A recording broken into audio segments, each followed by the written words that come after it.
Ever feel like you're playing by the rules in a game you don't understand?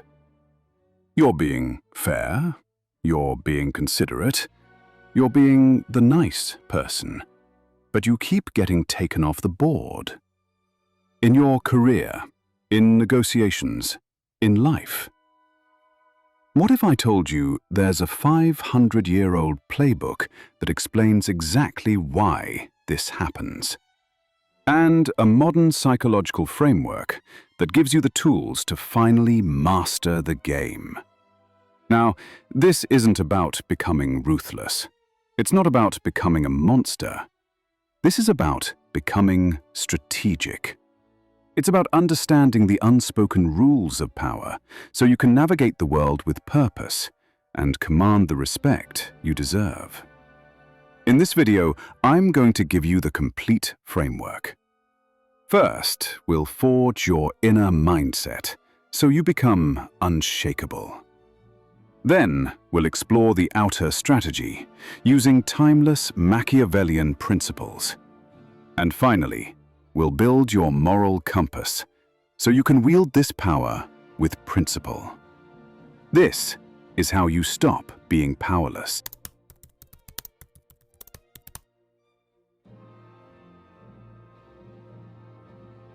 So, let's start by defining the core of the problem. Why does this gap even exist?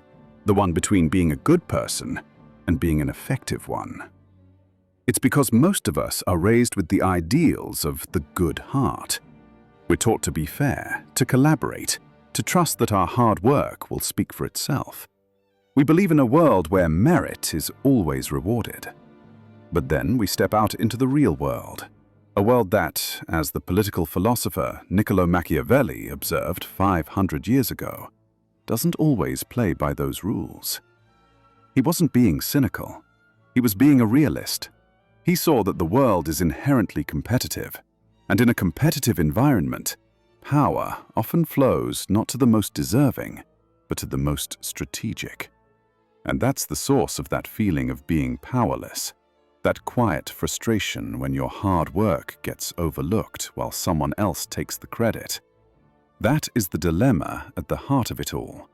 If that feeling resonates with you at all, let me know by hitting the like button. It just tells me we're on the right track. So, if that's the reality, are we doomed to either be powerless or become ruthless? No, there's a third path. And it starts not by changing the world outside, but by forging the world inside. And that's exactly where we're going next.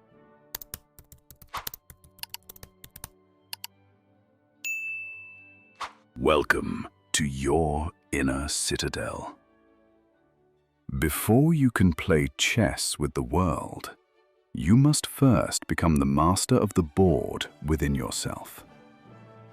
This is the foundation upon which all real power is built. This isn't about killing fear. Fear is a natural signal. This is about not being controlled by it. It's about building a level of self-discipline so profound that the outside world cannot shake your core. We will build this foundation on two pillars. The first pillar is the practice of tactical silence. When you are challenged, provoked, or put on the spot, your instinct is to react immediately, to defend, to explain. You must unlearn this. Instead, you will pause, just for 1 full second. In that 1 second of silence, the power shifts back to you. You move from a state of emotional reaction to a state of strategic response. Silence gives you control. The second pillar builds on this, the discipline of non-reaction. This is about observing the chaos of the world without letting it destabilize you. Think of it like being the eye of a hurricane. The winds of criticism, office politics, and unexpected events might swirl around you, but your core remains calm, clear, and focused. People who are easily provoked are easily controlled. The person who cannot be rattled cannot be played. These two practices are not passive. They are an active forging of inner strength.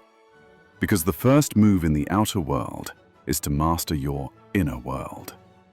And once this inner foundation is solid, only then are you ready to learn the outer strategy. Because strategy without self-control is just reckless aggression. But with it, it becomes real power.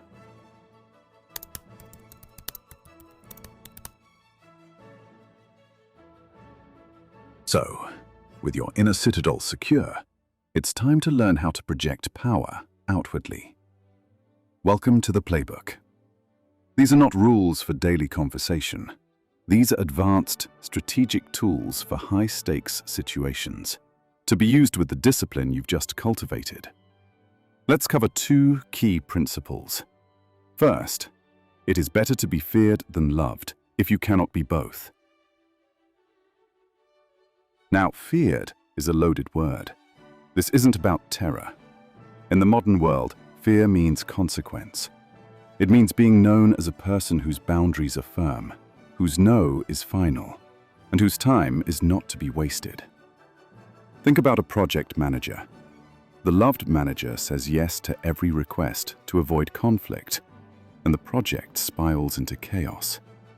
The feared, or rather respected, manager says no to even good ideas that distract from the core mission. They might not be invited to every party, but their projects get done on time. Their authority is never questioned. The second principle: never waste a good crisis. This sounds opportunistic, but at its core, it's about seeing opportunity when others see only chaos. Imagine your company goes through a sudden, messy restructuring. Most people panic and keep their heads down. The strategist, with their calm inner citadel, sees the crisis as a reshuffling of the deck. They identify the new problems and immediately start offering solutions. A crisis creates a power vacuum, and the person who steps into it with a clear plan is the one who comes out ahead. So, I'm curious. Which of these two principles resonates more with your experience? Principle 1, about respect through consequence, or Principle 2, about opportunity in chaos? Let me know in the comments. But this is where the danger lies. Wielding these tools without a strong moral compass can lead you down a dark path. How do you use this playbook to win the game without losing yourself in the process? That's the most important question of all, and we're going to answer it right now.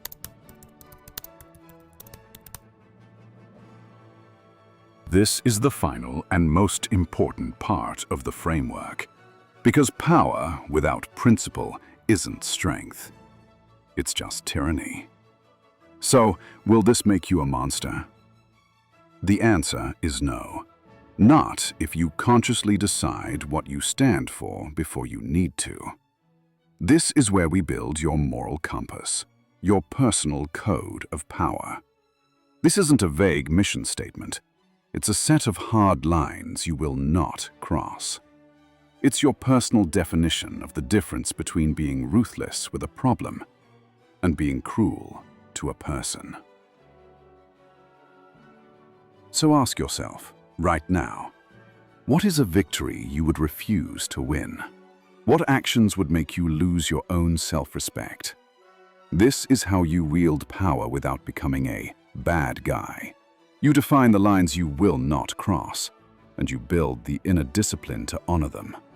The respect you gain from fear alone is temporary, but the authority you gain from integrity, that is unshakable. Remember this: power with principle is the only power that lasts. You now have the complete framework, the inner foundation, the outer playbook, and the moral compass to guide them. All that's left is to take the first step.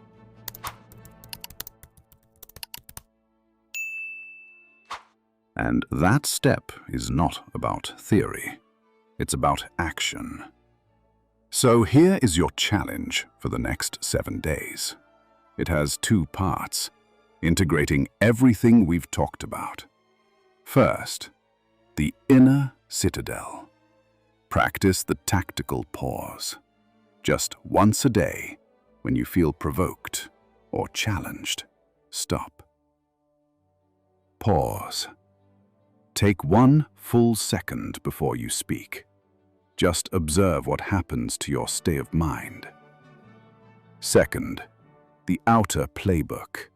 Identify 1 small, strategic move you can make toward your most important goal. You don't have to do it yet.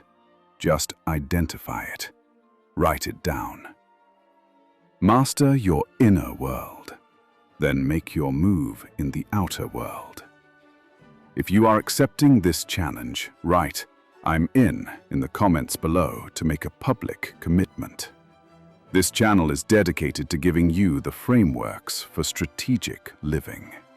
If you want to master the game, make sure you subscribe and hit the bell so you don't miss what's next. Stop waiting for the world to reward you. Build your foundation, learn the strategy, and go take what you've earned.